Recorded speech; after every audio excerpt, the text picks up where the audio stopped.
On tonight's Wildcast, we bring you updates on ICE's involvement in Tucson, as well as a controversial school closure. And later, we will explore Tucson's entertainment scene with a classic theater's remodel and a new art exhibit. Wildcast starts right now.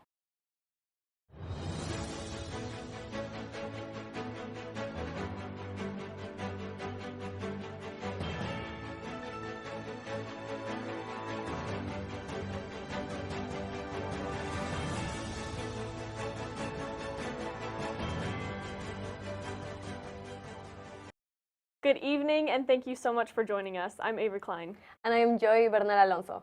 Welcome to the first show of Wildcast of the spring semester of 2026. Avery, okay, I'm super excited. First show, and since it's our new year, I wanted to ask if you have any New Year's resolutions that you want to share. I do. Okay. I'm really working on, this might sound funny, but patience. Patience is key in 2026. I've got to build it up this year. I love that. Yeah. How about you? I guess a little bit similar to that. It's just like balance between work and like social life, just trying to enjoy a little bit more, make sure not everything is about work. But yeah, I think we got this year. All right, to start off tonight's show, we'll have updates on ICE's detainment of a U of A student and how the city moves to limit their involvement. Yassine Houl, an international student from Morocco, spent a month in detainment last fall after questions to his valid student visa. He now returns to Tucson, where the city works to limit ICE's access. This follows a unanimous vote by City Council to begin drafts of a new policy. This would ban ICE operations without a warrant on city property. While the policy sparks both concerns and garners support, the city publishes resources and information on individuals' rights. These can be found on the City of Tucson's website. While the city provides these resources, the Tucson Pride organization ceases theirs amid shutdown. The organization makes the decision to close facing administrative issues, missing filing deadlines, and a decline in sponsorship. This impacted their local fundraising and also cost them their nonprofit status. The organization's closure also causes the cancellation of Tucson's Pride Parade. The organization wrote a message from its board of directors that thanks its supporters and states that its legacy will forever remain a part of our city's history. All funds collected for this year's parade will be refunded within 30 to 90 days. Current funding issues don't just impact Tucson Pride, but also a local school. The Arizona State School for the Deaf and Blind plans for relocation. This move takes the school from its current location on Speedway to Copper Creek Elementary School in Oro Valley. The transition follows a budget deficit of $2.6 million that has grown over the past 2 years. Dropping enrollment, repairs, and upkeep to the campus caused this increase. Layoffs to staff and teachers will coincide with the relocation, which will occur this summer. Transitioning into the next portion of tonight's show, we will take a look at the entertainment scene here in Tucson. From welcoming a local theater's remodel to a new art exhibit, there will be much more after a short break.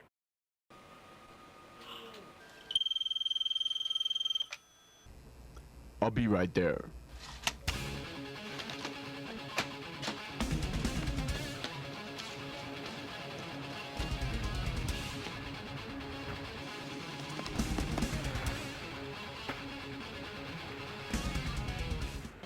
Thanks, cameraman. You're my hero. Tucson's entertainment scene is constantly shifting. One such shift has been seen in the remodel of a beloved local theater. The Loft Cinema is showcasing its newly completed remodel at the 15th anniversary of the Loft Film Festival.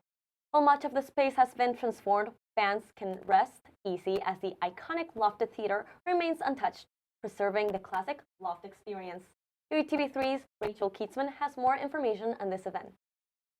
The Loft Cinema is showing off their newly remodeled space with the 15th anniversary of the Loft Film Festival running from November 5th through the 13th. While the Loft has been in Tucson since the 60s, it was in 1991 that the Art House Cinema moved to their location on East Speedway. This remodel has been a project that has been in the works for around 3 to 5 years, expanding from 2 theaters to 5. The expansion of the space has allowed the Loft to exponentially grow their festival, from showing less than 10 films the first couple of years to this year showcasing 50 films from all genres and bringing in people from all over the world. Deputy Marketing Director Sheridan LeBay shared why the expansion is so important to the festival. Gives us a lot of flexibility in the type of films that we can show. So when you have a theater, our largest theater holds 370 and our smallest holds 40. We can fill up that 40-person theater with a much more avant-garde film or something more unusual. So it allows us to expand what we can show. The Loft has been praised for its intimate viewing experience, which led to the remodel raising some red flags within the Tucson cinephile community. Sophia Hammer, a loyal patron, shares her thoughts on the remodel. I went for the first time a few days ago to see the remodel, but yeah, this has all been new to me, and I think everything looks great inside. I've been here for quite a few years, so it's great to see that there's so much support around, especially like local film and local businesses, that they're able to expand and grow. While the overall impression of the new design has been positive, the cinema left their lofted theater untouched to still provide the Loft experience. The Loft Cinema has maintained its reputation as a gathering spot for people all around the world. The Icelandic artist who created the art for the remodel speaks on his first impression of the space. Well, I think it's a most fantastic cinema. And I'm also, besides being an artist and a sculptor, I'm also an architect. And I can testify, this is beautifully well made. And it's a very clever concept to have those halls circling around this open air theater. And it gives the theater kind of another meaning as a community center of that nature, which you can so easily see now. It's much more than a cinema. It's a place for people. While the remodel brings customers to the Loft, a new hotel aims to bring school spirit downtown. The Tucson Inn and Marketplace is a hotel and retail area that takes the next step toward the development. This follows an approval by the Pima County Board of Supervisors, which allows an official deal to be signed. The project aims to attract visitors and locals to downtown Tucson with an alley that features shops, restaurants, bars, and U of A events. Rally in the Alley is one such event which will coincide with Wildcat Games to bring fans and school spirit to the area. This hotel isn't Tucson's only new addition as a fresh exhibit opens at the School of Art. The University of Arizona has opened a new art exhibit called A Love Letter to This Bridge Called My Back. This display is inspired by a 1981 feminist book with the same name. The exhibit combines text, audio, video, installation, and visual art that visitors are invited to immerse themselves in. The exhibit is open now until February 20th with a reception, followed by a Q&A on February 12th. More information about the exhibit can be found at arts.arizona.edu. This new exhibit is not the only event drawing attention on campus. When we come back, Alex Kastner will dive into recent Arizona sports games both at home and away. Stay tuned.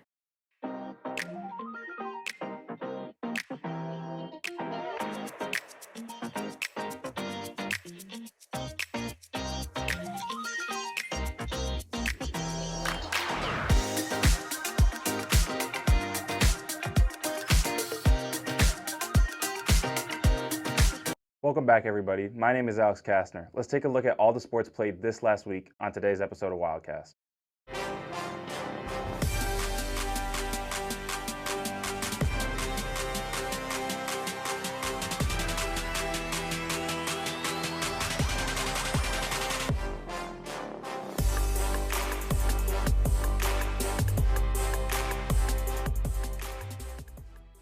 Arizona women's basketball has been struggling to catch momentum as they fell to TCU, Kansas, and Iowa State this past week, falling to 10-9 on the season and 1-7 in conference play. I got to attend the Wildcats matchup versus Kansas, and here's how it went. The Kansas Jayhawks and the Arizona Wildcats came to McHale Center to battle it out in a Big 12 matchup, where the Jayhawks would come out on top 80-69 after a rough physical game from both teams. With both the Jayhawks and Wildcats having only one conference win entering this matchup, it seemed it could be anyone's game. But the Jayhawks would jump to an early lead, leading the first half 44-32 over the Wildcats. This is where the Cats would end up getting hot, with them going into the second half, outscoring the Jayhawks in the third quarter 23-15. Here's what head coach of the Kansas Jayhawks, Brandon Schneider, had to say about what helped the lead change for the Cats. Arizona, for the plays that they made to really get the crowd involved. I mean, this was without question, the loudest venue we've played in, with the exception of Hilton Coliseum at Iowa State. This takeover would allow the Wildcats to only be down 59-55 going into the fourth quarter of the match. But this is where Kansas's physicality would take over. The Jayhawks would be led by Jalea Davis with 25 points, all from inside the three-point line. This would ultimately be the reason the Cats would fall short, even with a 17-point effort from Samaya Sukapong and 16 points from Cameron Kitchen. Here's what Coach Becky Burke had to say about the continuous losses and how moral victories aren't enough anymore.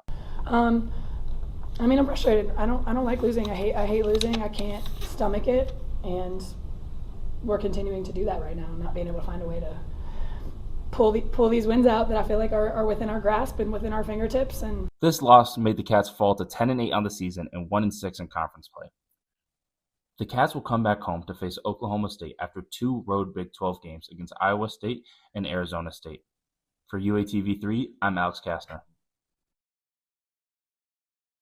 On the topic of basketball, the men's basketball team has continued to be dominant, being 20-0 and one of the last 3 teams undefeated in the country. This last week, they would take down UCF, Cincinnati, and West Virginia with an average win margin by 22 points. These wins would be led by 20-point performances from Braden Burries and Jaden Bradley. But don't count out Mo Krivos, as across the 3 games, he would go on to average 15 and 11 during the stretch. The Cats take on the 13th-ranked Cougars in Utah as BYU looks to stop the Cats' win streak. Make sure to tune in this Wednesday's starting lineup to hear a more in-depth analysis on the games. Switching sports, the Arizona men's tennis team finished up the week 4-1 with their only loss coming to unranked LSU 4-3. During the week stretch, the Cats would end up upsetting the 21st-ranked Florida State Seminoles twice, beating them both times 4-1. The tennis team would also go on to take down New Mexico State, beating them both times 7-0. Big performances throughout the week would be from Alejandro Arcila, as he would go on to pick up victories in every match from the week. The boys will be back in California as they take on Pepperdine January 30th. Next, let's take things over to the mat, as the Arizona Gym Cats would place first in their first event of the season, barely escaping Tucson 196.800 to 195.400. This one would be led by Arizona's 5 9.9 plus performances, with the highest score for the Cats being 9.950 coming from Abigail Martin. The Gym Cats will next be taking on BYU January 30th. That's all I have for Wildcat Sports right now. Make sure you go watch Wednesday's starting lineup, where we'll have an in-depth look into all your favorite sports on campus.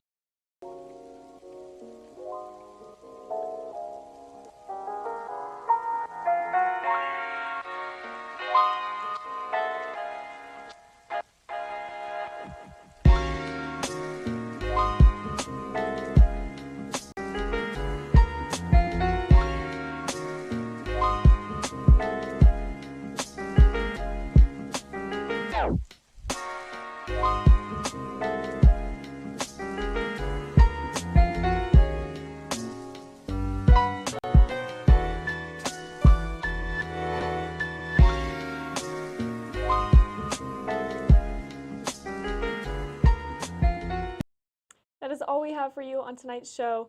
Thank you so much for joining us on the first Wildcast of the semester. Be sure to like us on Facebook, follow us on Instagram, and subscribe to our YouTube channel to catch all of our shows. Once again, I am Joy Bernal Alonso. And I'm Avery Klein. Have a great night, Wildcats.